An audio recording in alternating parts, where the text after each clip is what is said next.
नमस्कार दोस्तों, scary story official में आप सबका स्वागत है।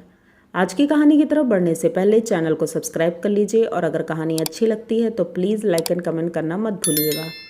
आज की कहानी सूरज और निखिल की है। ये दोनों अभी गांव जाने की तैयारी कर रहे हैं क्योंकि सूरज का कोई गांव नहीं है और निखिल का गांव है। तो निखिल की गांव सूरज बहुत दिन से जाने को कह रहा था लेकिन छुट्टी नहीं मिल रही थी। फाइनली सूरज को छुट्टी मिलती है और निखिल को भी मिली थी, तो ये लोग प्लान बनाते हैं कि हम लोग गांव चलते हैं क्योंकि शहर की भाग दौड़ भरी ज़िंदगी से दूर गांव का माहौल बहुत अच्छा होता है। तो ये दोनों प्लान करते हैं कि सैटरडे को चलेंगे और संडे की रात में वापस आ जाएंगे। ये सोच कर के जब पहले दिन ये लोग ऑफिस जाते हैं तो उनको छुट्टी नहीं मिलती है और बहुत परेशान हो जाते हैं कि अब हम गांव कैसे जाएंगे। सैटरडे का पूरा दिन इनका चला जाता है और शाम को वही 6 बजे छुट्टी मिलती है। तो अब ये सोचते हैं कि आज का दिन तो हमारा आधा निकल ही गया है और अभी अगर शाम को निकलेंगे हम तो रात में पहुंचेंगे और उसके बाद संडे का दिन ही मिलेगा, बाकी तो घूम नहीं पाएंगे हम लोग। ये सोच करके दोनों सोचते हैं कि चलो अब अगले हफ्ते पता नहीं जा पाएँ ना जा पाएँ। तो ये ऑफिस में बात करते हैं और 6 बजे ही ऑफिस से निकल लेते हैं, घर आते हैं, बैग पैक करते हैं और निकल जाते हैं। लेकिन जो लास्ट बस थी वो भी निकल चुकी थी। अब ये दोनों बस स्टॉप पर खड़े इंतज़ार कर ही रहे थे। तभी सूरज बोलता है ऐसा करते हैं कि हम अपनी गाड़ी से ही चलते हैं और गाड़ी से चलेंगे तो सही रहेगा, जब मन होगा जहाँ होगा रुक लेंगे और लौटते समय भी अपनी गाड़ी रहेगी तो आने में कोई दिक्कत नहीं होगी क्योंकि गांव से कोई साधन मिलना बहुत मुश्किल होता है। तो निखिल बोलता है चलो ठीक है। अब ये लोग वापस घर आते हैं और अपनी गाड़ी लेते हैं। सूरज के पास 4 व्हीलर थी तो सूरज अपनी गाड़ी लेता है। ये सब करने में इनको बहुत लेट हो जाता है और 9 बज जाता है। 9 बजे ये लोग घर से निकल पाते हैं और सोचते हैं कि रात में 12-1 बजे के आसपास गांव पहुंच जाएंगे। अब ये वहाँ से निकले ही थे और ड्राइविंग सूरज कर रहा था तो अच्छे से कर रहे थे। ये लोग बातें करते हुए किसी तरह एंजॉय करते हुए गांव पहुँच जाते हैं। गांव पहुँचते हैं तो वहाँ पूरा गांव एकदम सन्नाटा पसर गया था। पूरे गांव में सब सो रहे थे क्योंकि गांव में वैसे भी लोग 9 बजे तक सो जाते हैं।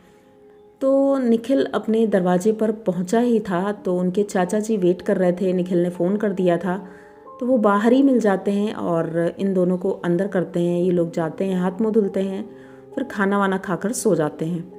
सुबह होती है। अब ये दोनों के पास बस आज का ही दिन था तो सोचते हैं जल्दी जल्दी कहीं घूमना है तो घूम लेते हैं। तो सब जगह ये लोग घूम के आते हैं, अपने पुराने दोस्तों से मिलते हैं।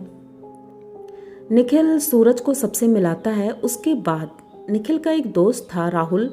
राहुल आता है। राहुल कहता है कि निखिल अगर सूरज को अपना जंगल नहीं दिखाया तो क्या दिखाया। तो सूरज कहता है जंगल? कैसा जंगल? तो कहता है कि वहाँ पर बहुत सारी पहाड़ियाँ हैं, नदी है, सब कुछ बहुत सुंदर है, चलो चलते हैं, हम लोग देख के आते हैं। शाम का वही 4 बज रहा था और निखिल कहता है कि हमें जाना भी है। तो राहुल कहता है अरे ज़्यादा देर नहीं लगेगी, हम लोग चलेंगे, बस देख के आ जाएंगे। तो उनके चाचा जी को जब पता चलता है तो वो मना करते हैं, कहते हैं कि नहीं वहाँ नहीं जाना है, वो ठीक नहीं, शाम के वक्त उस जंगल में जाना सेफ़ नहीं है। लेकिन ये लोग सुनते नहीं हैं और बोलते हैं चाचा जी हम जल्दी से आ जाएंगे, कोई दिक्कत नहीं है। अब ये तीनों निकल जाते हैं। वहाँ देख करके तो इतना सुंदर लग रहा था। 6 बज गया था, शाम हो रही थी, गर्मी का मौसम था तो उजाला था अभी। ये लोग खूब एंजॉय कर रहे थे। ऊंची ऊंची पहाड़ियाँ थीं, नदी थी। ये सब करते करते वहीं पर ये लोग बैठ जाते हैं नदी के किनारे और अभी एंजॉय ही कर रहे थे। ठंडी हवा चल रही थी। इन्हें पता ही नहीं चलता है कब शाम हो जाती है। और वो जंगल इतना घना था कि वहाँ से गांव आने के लिए तो बहुत मुश्किलें आने वाली थी क्योंकि अंधेरा खूब हो जाता है। तो जंगल में रास्ता पता नहीं चलता है कि किधर से जाना है हमें। वही हुआ इनके साथ। राहुल जबकि जानता था गांव का, लेकिन फिर भी अंधेरा होने के बाद उसे समझ में नहीं आ रहा था। ये लोग मोबाइल की टॉर्च निकाल करके रास्ता ढूंढते हुए घर की तरफ बढ़ रहे थे। तभी इन्हें ऐसा लगता है जैसे पीछे कोई आ रहा है। राहुल एक बार पीछे मुड़ के देखता है तो उसे कोई दिखता नहीं है। टॉर्च दिखाता है लेकिन कोई नहीं दिखता है। तभी सूरज को आवाज़ आती है जैसे किसी ने सूरज का नाम लेकर के बुलाया है। वो एकदम से बोलता है, हाँ क्या है? तो निखिल बोलता है, क्यों, क्या हुआ, किसने बुलाया? तो कहता है, नहीं मुझे लगा जैसे पीछे से किसी ने आवाज़ दी है। राहुल कहता है कि अगर आवाज़ दी है तो पीछे मुड़कर नहीं देखना चाहिए था, क्योंकि ये हमारे लिए ठीक नहीं है। तो सूरज कहता है, क्यों, क्या हुआ? तो कहता है, नहीं कुछ नहीं, वो बस चलो हम लोग चलते हैं, रास्ता जल्दी से ढूंढो, हम लोग जल्दी से गांव पहुंचते हैं। अब राहुल भी डर रहा था कि अगर इन लोगों को कुछ हो गया तो घर में डांट तो मुझे भी पड़ेगी। ये जल्दी जल्दी रास्ता ढूंढने में जुटे हुए थे, दौड़ रहे थे, लेकिन कहीं भी रास्ता नहीं मिल रहा था, इतने घने पेड़ थे। ये लोग घूम फिर के उसी जगह बार बार आ रहे थे, कुछ समझ में नहीं आ रहा था। तभी इन्हें एक पेड़ के नीचे दो औरतें बैठी हुई दिखती हैं। ये दोनों धीरे धीरे वहाँ पहुँचते हैं। राहुल थोड़ा पीछे था और निखिल और सूरज आगे उन औरतों के पास जाते हैं, सोचते हैं कि इनसे पूछेंगे रास्ता। तो जाते हैं, उनसे पूछते हैं कि यहाँ पर आप लोग यहाँ क्या कर रही हैं इतनी रात में, और हमें गांव जाना है, किधर से जाना है, कोई रास्ता आप बता सकती हैं हमें? वो लोग कुछ नहीं बोलती हैं। ये दोनों काफ़ी परेशान हो जाते हैं, बार बार पूछते हैं लेकिन वो कुछ नहीं बोल रही थी। थोड़ी देर बाद जब ये थोड़ा आगे बढ़े थे तो इन्होंने देखा कि वो दोनों औरतें इतनी तेज़ी से उस पेड़ में चढ़ जाती हैं जैसे कि कोई गिलहरी हो या कोई जानवर हो। सूरज ये देख करके बहुत ज़्यादा डर जाता है। वो राहुल से बोलता है कि राहुल, ये औरतें इतनी जल्दी ऊपर कैसे चढ़ गईं? तो राहुल कहता है, कौन सी औरतें? तो कहता है, वही जो अभी बैठी थी, दो औरतें। क्यों निखिल? निखिल कहता है, हाँ मैंने भी देखा, यहाँ दो औरतें बैठी थी और बात कर रही थी। तो राहुल कहता है, नहीं यहाँ कोई नहीं है, बस हम लोग को गांव जाना है, इधर उधर ध्यान दो कि सही, शायद कहीं लाइट अगर दिख रही होगी तो वो गांव की लाइट होगी।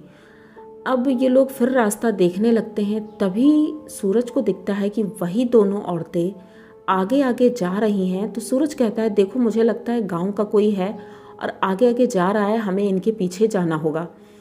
तो ये तीनों उसके पीछे पीछे चल देते हैं और जैसे ही इनके पीछे पीछे काफ़ी दूर तक ये निकल जाते हैं, पर गांव कहीं नहीं मिलता है।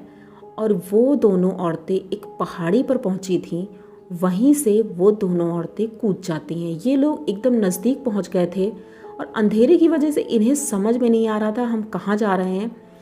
पर जैसे ही वो दोनों कूद जाती हैं तब ये टार्च से देखते हैं तो वो इतनी ऊंची खाई थी नीचे और ऊंचे खड़े थे। ये लोग देख करके बहुत डर जाते हैं। अब तीनों बहुत ज़्यादा डर चुके थे, इन्हें समझ नहीं आ रहा था कि हम क्या करें, कहाँ जाएं। और इधर इनके घर वाले बहुत ज़्यादा परेशान हो रहे थे कि ये लोग वापस लौटे नहीं हैं। तो इनके चाचा जी गांव में बताते हैं सबको कि वो लोग जंगल की तरफ गए हैं। तो गांव के कुछ लोग मसाल लेकर के जंगल की तरफ बढ़ चले थे। ये तीनों वहीं चिल्ला रहे थे लेकिन कोई इनकी आवाज़ सुनने वाला नहीं था। ये बस अब ये सोचिए कि हताश हो गए थे एकदम, वहीं बैठ जाते हैं और इंतज़ार करते हैं कि अब तो शायद हमें कोई जंगली जानवर या भूत प्रेत कोई भी, किसी का भी हम शिकार हो सकते हैं। तभी इन्हें आवाज़ें आने लगती हैं कि कोई जैसे चिल्ला रहा हो बहुत तेज़ी से। ये इधर उधर देख ही रहे थे, तभी इन्हें मसाल दिखाई पड़ता है कि कोई मसाल लेकर आ रहा है। राहुल समझ जाता है कि ये हमारे गांव के लोग हैं और ये आवाज़ देता है, चिल्लाता है, अपनी टार्च दिखा रहा था। तो वो लोग गांव के यहाँ आते हैं और इन लोगों को ले कर के घर जाते हैं। सब कुछ ठीक था, ये लोग सेफ थे। जब घर पहुँचते हैं तो निखिल कहता है कि अब आज तो हम लोग नहीं जा पाएंगे क्योंकि देर हो गई है बहुत, रात का 12 बज रहा था और इतना लेट होने के बाद जाना तो मुमकिन नहीं है क्योंकि रास्ता भी ठीक नहीं है, गांव का कच्चा रास्ता है। तो ये लोग सोने के लिए छत पर गए थे। आज राहुल भी इनके घर पर ही रुका हुआ था, सो रहे थे। तभी सूरज को लगता है इनकी छत पे कोई है और इसकी जब आंखें खुलती हैं तो आंखें खोलकर देखता है सामने, तो वही दोनों औरतें छत की बाउंड्री पर बैठे पैर हिला रही हैं। ये देख करके सूरज बहुत ज़्यादा डर जाता है और चीखने लगता है। वो दोनों भी उठते हैं, जब इधर उधर देखते हैं तो उन्हें कोई नहीं दिखता है, पर सूरज को दिख रहा था और अभी भी दिख रहा था, उन दोनों को नहीं दिख रहा था। ये लोग इतना ज़्यादा डर चुके थे कि अब इन्हें समझ नहीं आ रहा था। निखिल जाता है अपने चाचा जी से बताता है कि सूरज पता नहीं क्यों अजीब सी हरकतें कर रहा है, चिल्ला रहा है। रो रहा है बैठकर। उनके चाचा कहते हैं ज़रूर इसके साथ कुछ ना कुछ तो हुआ है, सुबह देखते हैं हम। सुबह ये लोग जब उठते हैं तो देखते हैं सूरज की तबीयत ठीक नहीं थी, सूरज को बहुत बुखार था। तो उनके चाचा जी गांव के ही एक पंडित को बुला कर लाते हैं।